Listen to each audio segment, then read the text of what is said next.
Olha só, fofídeos! Se você tem acompanhado Ciência com o Zulu, e eu espero que tenha, você já se inscreveu? Você já deixou seu like? Se inscreve, deixa seu like, ativa o sininho. Você deve ter percebido que a gente está falando de funções inorgânicas.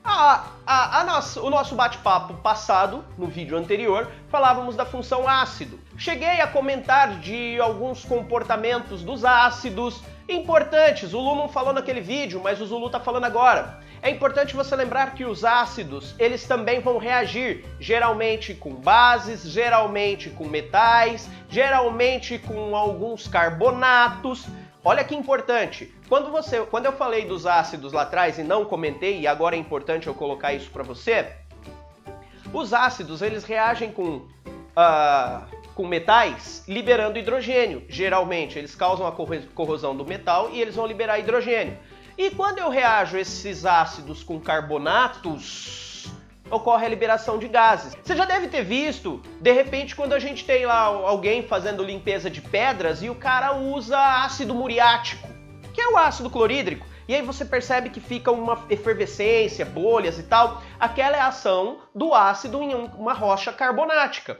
Ou quando você pega aqueles vídeos legais do Manual do Mundo, em que o iberetenório reage bicarbonato de sódio com vinagre e ocorre aquela liberação de gases intenso. Cara, aquilo é o CO2 que está sendo liberado pelo ataque ácido ao carbonato. Eu me lembro que no nosso vídeo anterior, eu também comentei sobre a ação em indicadores. Isso, indicadores ácido-base, que provavelmente agora, a hora que você estiver estudando base, você vai conhecer um importante indicador base, fenolftaleína. Portanto, agora sim, começamos a falar sobre as bases. Queridos, olha só.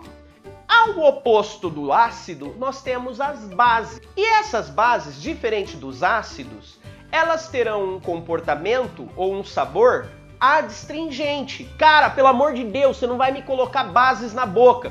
Mas sempre que você estiver mastigando alguma coisa e você sentir que amarrou a boca... Amarrou a boca? Amarrou? Amarrou? Cara, se amarrou é adstringente. Se é adstringente é base. Como, por exemplo, quando você come um caju. Já comeu caju? Caju! A hora que você está mastigando ele dá uma amarrada na sua boca. Isso é um comportamento alcalino ou básico. Banana verde, meu, faça essa experiência, é divertidíssimo. Pega lá uma bananinha verde, começa a mastigar ela, você vai sentir que tua boca tá amarrando pra caramba. Meu, esse aí é um comportamento básico. Olha só, da mesma forma que eu tenho a base sendo adstringente, o ácido sendo azedo, os ácidos fazendo parte de meios reacionais, como eu disse, no seu estômago, para as enzimas funcionarem, a base também vai fazer parte. Por exemplo, o seu intestininho tem umas regiões dele ali que tem comportamento alcalino ou básico. Existem algumas enzimas digestivas que vão atuar nesse meio alcalino. Nosso corpo, geralmente, o meio é neutro. Nossa, ácido, básico, neutro, Zulu, que loucura é essa? Que loucura é essa, nego? Fala! É só você pensar um pouquinho. Agora eu posso te falar. Seu professor já deve ter te dado uma reguinha chamada escala de pH. Na escala de pH, você vai ver que o meinho dela é 7. Nas extremidades eu tenho 0 e o 14. De 0 a 7 eu tenho o caráter ácido. 7 neutro, de 7 a 14, a partir do 7 até o 14, eu vou ter o caráter básico. E aí, olha que legal, lá atrás o Zuluzeira falou dos indicadores ácido-base, papel de tornassol, que é o tornassol, azul e vermelho, enfim. Mas agora eu vou te falar de um importante indicador básico, a fenolftaleína ou fenolftaleína. Fenolftaleína, quando você coloca ela no meio ácido, ela fica incolor, mas em meio básico, ela fica rosa, brode. E ela ficando rosa, ela indica que o meio está básico. Você vai ver outros indicadores, seus professores vão brincar de colocar questões falando para vocês do comportamento de indicadores. Whatever. É legal a gente saber que existem substâncias que são capazes de identificar se o caráter de alguma coisa é ácido, se o caráter de alguma coisa é básico, e tem essa escalinha de pH, que ela vai de 0 a 7, sendo ácido, de 7 para frente eu tenho básico, e o 7, o meio, é neutro. Meu, agora que você já enxergou isso, Zulu, para que eu preciso conhecer as bases? Ora, pelo mesmo motivo que você precisa conhecer os ácidos, esses comportamentos vão gerenciar todo um sistema ao seu entorno. E aí a gente volta a falar daquele carinha chamado Arrhenius. Sim, Arrhenius. Segundo Arrhenius, bases são substâncias que têm como propriedade sofrer dissociação iônica. Lembra que lá no ácido era ionização? Aqui nas bases a gente vai falar de dissociação iônica. Ocorre a liberação dos íons que estavam ligadinhos por meio de ligação iônica. Ah, Zuluzeira, peraí, o ácido era um composto covalente, a base é um composto iônico. Se o ácido é covalente, o íon não existe, ele é gerado. Na base, o íon já existe, ele só é separado. Essa é a importante diferença entre ionização e dissociação iônica. Consequentemente, como eu vou ter a liberação de íons, vamos lembrar de Arrhenius? Base, qualquer substância que em água libera como único ânion o OH-, sim, é um ânion. Ela libera como único ânion o OH-. Se liberou íon, cara, vai permitir condutividade elétrica. Inclusive, eu preciso te falar uma coisa legal. Você vai perceber que as bases, elas são muito solúveis, vírgula, as bases de família 1A e família 2A. Porque quando você pega ali ainda já o magnésio, o berílio, a gente tem já bases muito pouco solúveis. Daí pra frente, querido, as bases são insolúveis. Entretanto, hidróxido de sódio, hidróxido de lítio, hidróxido de potássio, esses caras vão ser muito solúveis. Tá aí uma coisa legal, as bases são muito solúveis.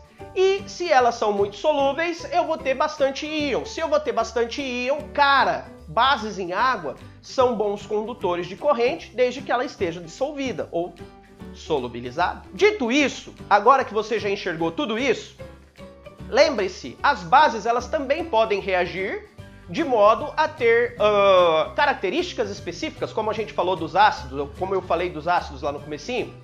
Uma base, por exemplo, ela pode reagir com ácido. Olha eu dando spoiler do nosso próximo vídeo. Ácido mais base, produzindo sal e água. Sim, fofeja!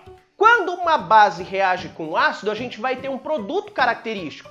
E no nosso próximo vídeo eu vou te falar dele. Olha só, quando eu te falei das bases, da importância das bases, isso, só cenas para os próximos capítulos, Fofid. Quando eu te falei das bases, vamos ver onde elas estão no nosso cotidiano? Cara, você já deve ter ouvido falar em sabão de barra. Sabão de barra, ele é produzido a partir de uma reação entre uma importante base de família 1A, chamada hidróxido de sódio, com gorduras. Essa reação ela vai ser chamada de saponificação. O hidróxido de sódio pode parecer estranho, mas você já viu ele até nos supermercados. Soda cáustica. A soda cáustica, quando você fizer uma reaçãozinha dessa de saponificação, você vai gerar aquele sabãozinho em barra, que a gente chama de sabão duro. Mas você já deve ter visto aquelas pastas para polir alumínio. Meu, vai ao mercado, procura nas limpezas. Brode, você tá perdendo uma oportunidade muito louca, velho! Quando você vai lá no setor de limpeza, você vai ver que tem umas pastinhas de cor de doce de abóbora. Tá escrito assim, ó, sabão ou pasta para polir alumínio. Se você olhar atrás lá do rótulo, você vai perceber que ela é feita com hidróxido de potássio. Hidróxido de potássio é potassa cáustica. Quando eu falo do sabão duro, soda cáustica. Quando eu falo do sabão mole, potassa cáustica. Meu, as bases também podem ser usadas no seu cotidiano como antiácido. Nossa, Zulu marcou toca. Eu ia trazer aqui o leite de magnésia Philips. Velho, vai na farmácia. Quando alguém estiver na farmácia, sei lá, se for com seus pais, your parents, pede para ver lá o leite de magnésia Philips. Leite de magnésia Philips nada mais é do que uma suspensão em que nós temos hidróxido de magnésio. Você tá com azia, teu estômago tá zoadão, você toma e ocorre ali uma neutralização. Ou seja, você combate o excesso de ácido do seu estômago com o uso de uma base. Caraca, moleque, cuidado, não vai me tomar 4 colheres de sopa que dá cagueta, tá? É, dá cagueta. Leite de magnésio também é laxante. E Patrick. Muito bem. Fofídeos, dito essas curiosidades, a gente ainda pode ter esses caras participando da fertilidade do solo em fertilizantes, como por exemplo o hidróxido de amônio, ou na calagem ou caiação. Você já deve ter visto o tio dando um grau lá no muro, passando cal. A cal extinta, ela é justamente o hidróxido de cálcio. O hidróxido de cálcio é uma base. O hidróxido de cálcio é uma importante base usada na construção civil, argamassas, enfim, cara, isso tudo tá no seu cotidiano. Fofídeos, eu espero ter sido útil. Essas duas funções inorgânicas, elas serão importantes até para a determinação dos comportamentos das outras duas funções orgânicas que nós vamos discutir muito em breve. Cara, aproveita bastante dos seus professores em sala de aula. Tira as dúvidas, não fica com muita dúvida, não leva esse monte de dúvida para casa, interrompe a aula, pergunta, porque agora, segundo semestre, vem os assuntos mais importantes do ponto de vista de formação de base para o desenvolvimento do teu ensino médio. Molecada, boas provas, porque eu acredito que você já deve estar chegando no momento das primeiras provas do terceiro bimestre. Zuluzão se despede aqui. Tchau. Deixa eu falar pra mocinha que eu vi lá. Mocinha, eu vi que não é essa câmera. Não... Diferente dos ácidos... Porta... Palminha pra sincronizar. Apresentado uma reguinha chamada... A porta de novo.